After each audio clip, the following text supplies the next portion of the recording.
നമ്മളിന്ന് വന്നിരിക്കുന്നത് ട്രിവാൻഡ്രത്ത് പാളയത്തുള്ള ചോക്കോ ക്രേവ് എന്ന് പറയുന്ന പുതിയൊരു ഫുഡ് കാർട്ടിലേക്കാണ്. നോർമലി ഞാനങ്ങനെ ഷുഗർ ഐറ്റംസ് ഒരുപാട് കഴിക്കാത്തതാണ്. എങ്കിലും ഇവിടെ വന്നിരിക്കുന്ന പുതിയ കുറേ ഐറ്റംസിൻ്റെ പേര് കേട്ടിട്ട് ജസ്റ്റ് ഒന്ന് ട്രൈ ചെയ്യാൻ വേണ്ടിയിട്ട് ഞങ്ങൾ ഇറങ്ങിയതാണ്.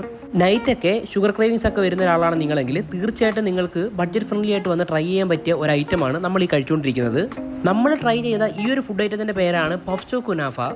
നോർമലി സ്മൂത്ത് ഓയിൽ ഐറ്റംസ് ഒക്കെ ഇഷ്ടപ്പെടുന്ന ഒരാളാണ് നിങ്ങളെങ്കിൽ തീർച്ചയായിട്ടും നിങ്ങൾക്ക് ട്രൈ ചെയ്യാൻ പറ്റുന്ന ഒരു ഐറ്റമാണിത്. ഇതിന് റേറ്റ് വരുന്നത് തികച്ചും 89 രൂപ മാത്രമാണ്. 2 പേർക്ക് കഴിക്കാനുള്ള ക്വാണ്ടിറ്റിയും ഇതിൽ വരുന്നുണ്ട്. ഈ ഒരു ഐറ്റത്തിൻ്റെ ഏറ്റവും വലിയ സ്പെഷ്യാലിറ്റി എന്തെന്ന് പറഞ്ഞു കഴിഞ്ഞാൽ ഇത് നമ്മുടെ നാട്ടിൽ സാധാ കിട്ടുന്ന മലരും അതിൻ്റെ കൂടെ കുനാഫ മിക്സും പിന്നെ അതിൽ ഈ ഒരു ചോക്ലേറ്റും ബ്രൗണിയും എല്ലാം ആഡ് ചെയ്ത ഒരു അടിപൊളി ഐറ്റമാണിത്. നിങ്ങളൊരു 2 പേരൊക്കെ ആയിട്ട് പോവുകയാണെന്നുണ്ടെങ്കിൽ വെറും 89 രൂപയ്ക്ക് 2 പേർക്കും വയറ് നിറച്ച് കഴിക്കാൻ കിട്ടുന്ന ഒരു ഐറ്റമാണ് ഈ പഫ്ചോ കുനാഫ എന്നത്. ഇത് കൂടാതെ തന്നെ ഒരുപാട് ഐറ്റംസ് വരുന്നുണ്ട്. എവരുടെ ബൈറ്റ്സ് ട്രിപ്പിൾ ചോക്ലേറ്റ് നമ്മൾ ട്രൈ ചെയ്തു. സത്യം പറഞ്ഞാൽ ആ 39 റുപ്പീസിന് നല്ല അടിപൊളി ഐറ്റമാണ് അവർ പ്രൊവൈഡ് ചെയ്യുന്നത്.